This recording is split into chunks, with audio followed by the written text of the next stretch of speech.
এবং কি কি অভিযোগ আমরা দেখতে পেলাম? আসলে আমাদের সদর এনফোর্সমেন্ট টিম প্রতিনিয়তই আমরা বাজার পরিদর্শন করি।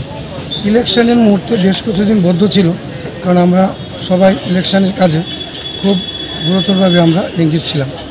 কালকে আমাদের মাননীয় ডিরেক্টর নির্মল অধিকারী মহোদয় বাজার পরিদর্শনের কথা বললেন এবং ওনার নির্দেশে আজকে আমাদের এই মহারাজগঞ্জ বাজারে আমরা ভিজিট করলাম।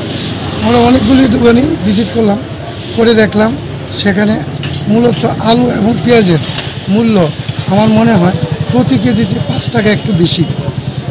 হোলসেল মার্কেটে তারা বলছে যে সোর্সে নাকি তাদের মূল্যটা বেশি, কিন্তু তাদের কাছে প্রয়োজনীয় কাগজপত্র চাইলে তারা এইভাবে কোনো সদুত্তর আমাদের কাছে দিতে পারেনি, কোনো রেকর্ডও আমাদেরকে দেখাতে পারেনি।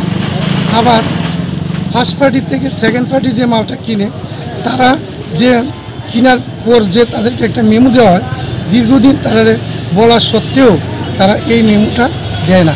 তো এই দুই ফার্স্ট পার্টি সেকেন্ড পার্টির দুই পার্টির ফক করে পড়ে আসলে সাধারণ ক্রেতাদের একটু অসুবিধার সম্মুখীন হচ্ছে।